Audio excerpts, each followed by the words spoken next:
목회 관점으로 본 요한계시록 이윤식 목사입니다.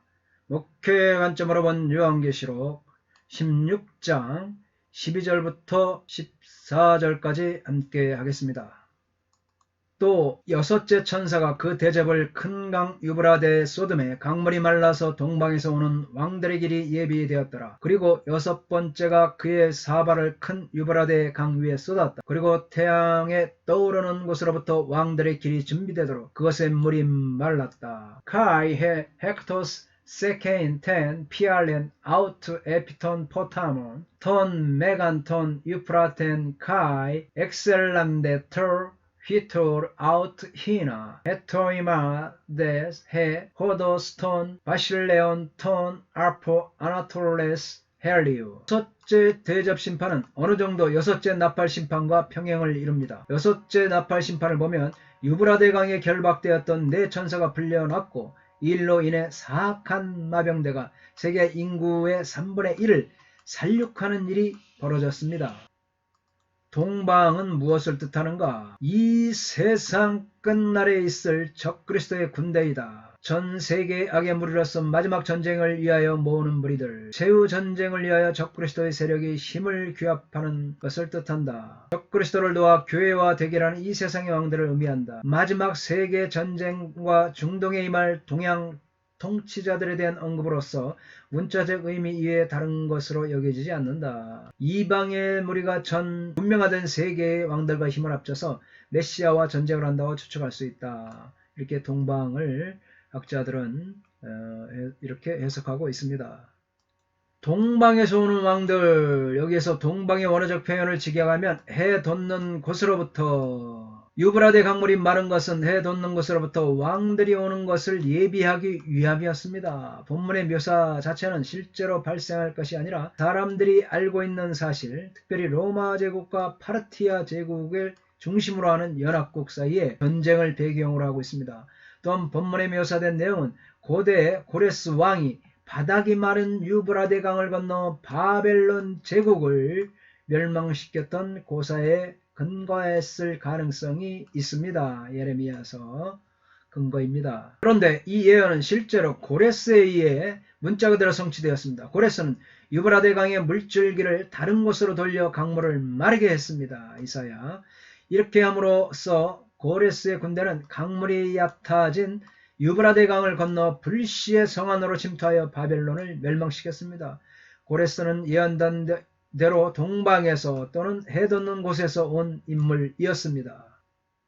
예레미야 50장 또 51장은 하나님이 바벨론을 치기 위해 예비하신 왕들을 언급하며 고레스의 이 전쟁의 승리로 이스라엘은 포로에서 해방되었습니다. 44장 45장. 구약성경에서 하나님은 구속이나 심판을 위하여 항상 물을 마르게 하시는 분입니다. 출애굽과 가나안 입성이 주된 예가 됩니다. 현재 문명에서는 유브라데 강을 마르게 하여 전쟁을 위해 나오도록 해주는 대상이 바로 적국입니다. 13절. 또 내가 봄에 개구리 같은 새 더러운 영이 용의 입과 짐승의 입과 거짓 선지자의 입에서 나오니 그리고 내가 보았다. 용의 입으로부터와 짐승의 입으로부터와 거짓 선지자들의 입으로부터 개구리 같은 새 불결한 영들을 Kai eidon ectu stomatos tu dracontos kai ectu stomatos tu deriu kai ectu stomatos tu pushto propetu puniamata tria akadardar hos batrakoi. 거짓 삼위일체는 자신들의 추종자들에게 신적 심판이 쏟아지는 것에 대하여 마지막으로 대항합니다. 본문에서는 이 셋이 처음으로 연합을 이룹니다. 용, 곧 사탄은 12장 3절의 이하에서 여자와 여자의 아들을 대적하는 자로 등장했습니다. 바다에서 나오는 짐승, 이 적그리스도는 13장에 등장했고 용에게서 보호자와 권세를 받았습니다. 땅에서 나오는 짐승은 모조 기적을 일으키고 거짓 예언을 한다는 의미에서 거짓 선지자로 불립니다. 13, 16, 19, 20장 요한계시록. 거짓 선지자들로서 그는 만국을 미혹하고 또 사탄을 따르도록 그들을 꾀고 있습니다. 또한 둘째 짐승의 활동이 교회 밖뿐만 아니라 교회 안에서도 이루어진다는 결론도 암시하고 있습니다. 개구리 같은 이 단어는 신약에서 오직 여기서만 사용되고 있는 고어입니다. 레위기 11장 10절부터 11절에 의하면 비늘과 지느러미가 부족한 개구리는 더러운 생물로 규정됩니다. 더러운 영이란 성경, 특히 복음서에서 귀신의 불결함을 위해 사용되는 공통된 표현입니다. 그렇기 때문에 14절에서 이 더러운 영을 귀신의 영이라고 칭합니다. 귀신은 더러운 영입니다. 출애굽기의 10가지 재앙 중 두 번째가 개구리 재앙이죠. 이것을 배경으로 본다면 개구리 같은 새 더러운 영의 출현은 이 땅에 재앙을 초래하기 위한 심판의 일환으로 발생한다고 볼 수 있습니다. 요한은 단지 어리석고 시끄러울 뿐인 개구리를 통하여 악하고 더러운 사탄의 세력의 무력함과 패망을 익살스럽게 강조하여 독자들로 하여금 하나님의 통치를 더욱 신뢰하게 만드는 것입니다. 마귀의 정체가 이처럼 확실하게 나타나는데도 불구하고 많은 사람들이 이들의 미혹에 넘어가고 말고 있습니다. 마지막 때 사탄의 정체를 분명히 하는 것 또한 승리의 비결임을 우리는 명심해야 될 줄 믿습니다. 14절입니다. 그들은 귀신의 영이라 이적을 행하여 온 천하 왕들에게 가서 하나님 곧 전능하신 이의 큰 날에 있을 전쟁을 위하여 그들을 모으더라. 왜냐하면 그들은 표적들을 행하는 귀신들의 영들이기 때문입니다. 그것들이 온 땅의 왕들에게 나아갑니다. 전능자 곧 하나님의 큰 날의 전쟁을 위하여 그들을 모으기 위해 에이신 가르 푸니마타 다이모니온 포이온타세 메이아 하 에크포리에타에 에피투스 바실레이스 테스 오이쿰메네스 홀레스 시나가게인 아우투스 에이스톤 폴레몬 테스 헤메라스 테스 메갈레스 투 데우 투 판토클라토로스. 개구리 같은 더러운 영은 곧 귀신의 영이었죠. 이러한 귀신의 영들은 온 천하의 왕들에게 보냄을 받습니다. 그 목적은 뭐냐? 하나님 곧 전능하신 이의 큰 날에 있을 전쟁을 위해서입니다.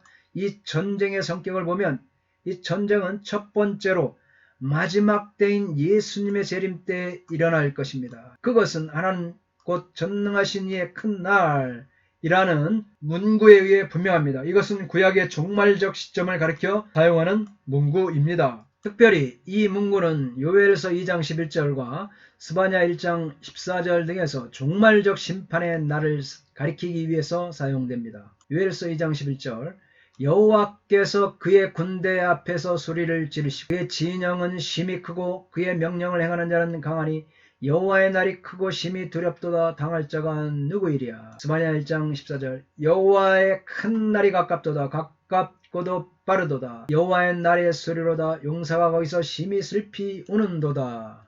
두 번째로 이 전쟁은 물리적 전쟁이 아니라 영적 전쟁을 의미합니다. 그 이유는 전쟁의 대상이 이 나라와 나라 사이가 아니라 사탄의 진영과 교회 공동체와의 전쟁이기 때문입니다. 이러한 영적 전쟁의 도구를 더욱 확증해 주는 것은 두 가지 이유가 있습니다. 하나는 다음 15절에서 예수님의 재림을 대비하여 교회 공동체에게 영적 각성을 촉구하는 내용이 주어지기 때문입니다. 또 다른 이유로서는 위에 온 천하 왕들에게 가서 하나님 곧 전능하신 이의 큰 날에 있을 전쟁을 위하여 그들을 모으더라. 이 문구가 영적 전쟁의 내용을 다루는 12장, 19장, 20장과 병행적 관계를 이루기 때문입니다. 16장 14절, 19장 19절, 20장 8절에서 세 평행 문구는 모두 정관사가 붙어 그 전쟁, 싸움으로 되어 있음을 말합니다. 그 문구들은 모두 구약 성경에 예언된 유명한 마지막 때 전쟁을 가리키기 때문입니다.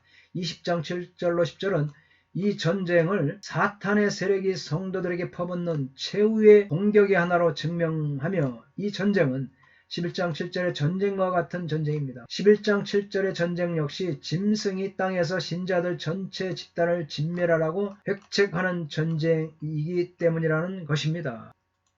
오스본은 전쟁을 위하여 그들을 모으는 것, 이 말은 요한계시록에서 우주적 전쟁의 준비를 가리키는 통상적인 어구라고 말하고 있습니다. 관사가 붙어있는 토 플레몬, 이것을 그 전쟁, 곧 아마겟돈 전쟁을 의미하는 것으로 한정시킵니다. 세상이 끝날 때 일어나는 이 전쟁은 구약성경 에스겔 38장, 스가랴 12장에서 14절, 또 요엘서 2장 3장의 초기 유대 문헌, 그리고 신약성경 데살로니가전서 2장 8절에 예언되어 있고, 따라서 어떤 의미에서 정관사가 붙어있는 것은 과거의 선지자들이 예언한 이 최후의 전쟁을 가리킨다고 할 수 있습니다.